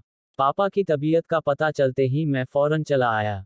जूही ने सहमते हुए कार्तिक को कहा, पर आपको यह नहीं पता होगा भाई कि डमरू भैया को भी चोट लगी है, वो भी ठीक नहीं है। कार्तिक ने जूही को फिर से गले लगाते हुए कहा, तू डर मत जूही, अब मैं आ गया हूं ना, सब ठीक कर दूंगा, मुझे सब पता है। डमरू और जॉनी पापा दोनों ठीक हो जाएंगे। मैंने उन लोगों को इलाज के लिए दिल्ली भेज दिया है। कार्तिक की बात सुनकर जूही चौंक गई। उसका चेहरा एकदम उतर गया। उसने कार्तिक को बताया, भाई घर की सफाई करते हुए मैंने जॉनी पापा की रिपोर्ट्स देखी थी। उन्होंने सबसे छुपा कर रखी हुई थी। आपको तो पता ही नहीं है कार्तिक भैया की उनको तो कैंसर। बोलते बोलते जूही रुक गई। कार्तिक ने उसको आश्वस्त करते हुए बोला, जूही कहा ना, मुझे सब पता है पगली, तभी तो उनको दिल्ली भेजा है, वहां से जल्द ही उनको विदेश भेज दूंगा, वह बिल्कुल ठीक हो जाएंगे, उनकी फिक्र मत कर। कार्तिक जब जूही से बात कर रहा था तब घर के बाकी सब बच्चे पास खड़े उन दोनों को टुकुर टुकुर देख रहे थे। कार्तिक 3 साल पहले जब गया था तब वह लोग बहुत छोटे थे, इसलिए वो सब कार्तिक को पहचान नहीं पाए। कार्तिक को भी उनमें से कुछ के ही नाम याद थे। कुछ नए बच्चे भी थे जिन्हें जॉनी पापा शायद पिछले 3 सालों में वहां लाए होंगे। बच्चों की उत्सुकता भरी आंखें देखकर कार्तिक ने बहुत प्यार से उन सब से कहा, मैं तुम्हारा बड़ा भाई हूं। बहुत दिन बाद घर आया हूं इसलिए तुम लोग मुझे भूल गए हो, पर मुझे तो तुम सब अच्छे से याद हो। अच्छा, तुम लोग को भूख लगी होगी ना? मैं तुम लोगों के लिए मजेदार खाना लाया हूं। पहले हम सब मिलकर खाना खाते हैं, बाकी बातें बाद में करेंगे। कहकर कार्तिक ने पलटकर एंथनी को आवाज दी। एंथनी, हिना और मैगी तीनों घर के अंदर आए। उन लोगों के हाथ में खाने के बड़े बड़े पैकेट थे। उन्होंने उन पैकेट्स को टेबल पर रखा और खोलना शुरू किया। बच्चे बहुत हैरानी से पैकेट्स को देख रहे थे। जैसे जैसे पैकेट खुलने लगे, बर्गर, पिज्जा, फ्रेंच फ्राइज की खुशबू घर में फैलने लगी। नन्हे बच्चों की आंखें चमक गई, पर वो बच्चे अब भी अपनी जगह पर खड़े रहे। जॉनी पापा उनको बहुत अच्छे संस्कार देकर बड़ा कर रहे थे। मुद्दतों बाद उन बच्चों ने ऐसा खाना देखा था, उसके बावजूद उन्होंने उस खाने को हाथ नहीं लगाया। वह सब बच्चे आंखों में सवाल लिए जूही को देख रहे थे। जूही ने मुस्कुराते हुए उन सब बच्चों से कहा, ये कार्तिक भैया है, तुम सबके बड़े भाई, तुम ये खाना खा सकते हो, ये अपना ही है। जूही के ये कहते ही सारे बच्चे खुशी से उस खाने पर टूट पड़े। बच्चों को इतना खुश देखकर हिना, मैगी, एंथनी सब मुस्कुरा रहे थे। जूही की तो आंखों से टप टप आंसू बहने लगे। कार्तिक ने आगे बढ़कर उसे फिर से गले लगा लिया और कहा, अरे बस कर रोना, अब इस घर को अपने आंसुओं की बाढ़ से डुबो ही देगी क्या? तुझको तो मैं अपने हाथों से खिलाऊंगा, जैसे तू मुझे बचपन में खिलाती थी जब मैं उदास होता था। जूही कार्तिक की बात पर हंस पड़ी।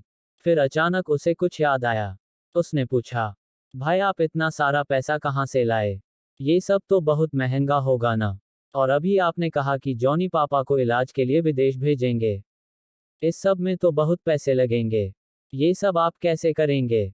वहां छोटे बच्चे खाना खाने में मशगूल थे। एंथनी उनसे बातें करते हुए उन्हें चुटकुले सुनाते हुए हंसा रहा था। कार्तिक जूही का हाथ पकड़कर अपने पास बिठाता हुआ बोला, सब हो जाएगा मेरी प्यारी बहना। तेरा भाई बहुत पैसे वाला हो गया है। जितना तू सोच सकती है उससे बहुत ज्यादा पैसा है मेरे पास। उद्धरण चिन्ह। उसके बाद कार्तिक ने जूही को सब कुछ बता दिया। जूही को भी यकीन नहीं आ रहा था। उसे लगा वह कोई सपना देख रही है और यह सब सपने में हो रहा है। उसने भोलेपन से कार्तिक को कहा, तो आप फेरी टेल वाले राजकुमार हो, प्रिंस चार्मिंग। उद्धरण चिन्ह। कार्तिक उसकी बात पर हंस दिया और उसके सिर पर हाथ फेरता हुआ बोला, मुझे नहीं पता कि मैं कोई प्रिंस हूं कि नहीं, पर मुझे इतना जरूर पता है कि तू मेरी बहन थी, बहन है और हमेशा मेरी बहन रहेगी। अब से हम सबके दिन बदल गए हैं जूही। तू भी बड़े कॉलेज जाएगी। जूही ने कार्तिक को कहा, वह सब तो बात की बात है भाई। अभी तो ये हमारा घर बच जाए वही बहुत है। जॉनी पापा इसके लिए बहुत परेशान हैं। आपको पता है एक बिल्डर ने। कार्तिक ने उसकी बात काटते हुए कहा, मुझे सब कुछ पता है। अब तू मेरा एक काम कर। डमरू ने मुझे बताया था कि बस्ती में अभी भी कुछ लोग ऐसे हैं जिन्होंने उस बिल्डर के आगे घुटने नहीं टेके। उन्होंने अपने घर उसके नाम नहीं किए हैं। तुझको पता है वह कौन कौन लोग हैं? जूही ने हाँ में सिर हिलाते हुए कहा, हाँ भाई मुझे पता है। कार्तिक ने कहा, ठीक है तो तुम एंथनी भैया के साथ उन सब लोगों के घर जाओ। उन सबको बोलो कि मैंने उन्हें यहाँ बुलाया है। जूही को कुछ समझ नहीं आया कि कार्तिक उनसे क्यों मिलना चाहता है। जूही ने कार्तिक को कहा, ठीक है भैया, मैं उन सब को बुलाकर लाती हूँ। कार्तिक ने एंथनी को इशारा किया कि वह जूही के साथ जाए। कार्तिक एक पल भी जूही को अकेला नहीं छोड़ना चाहता था। जब से डमरू ने बताया था कि उस बिल्डर के गुंडों ने जूही के साथ बदतमीजी की है तब से जूही को लेकर कार्तिक बहुत प्रोटेक्टिव हो गया था। डमरू की बात याद आते ही कार्तिक की नसें फिर से तन गई। अभी अगर वो गुंडे कार्तिक के सामने होते तो कार्तिक उन्हें चीर फाड़ देता। जूही एंथनी के साथ बाहर चली गई। जूही के जाने के बाद कार्तिक भी उठकर उन बच्चों के पास आ गया। जुगनू टुकुर टुकुर कार्तिक को देख रहा था। उन सब बच्चों में एक 11 साल का लड़का था जिसका नाम अभय था। उसने कार्तिक को पहचान लिया था। कार्तिक ने उसके बालों में उंगलियां फिराते हुए कहा, कैसा है तू अभय? पढ़ाई कैसी चल रही है?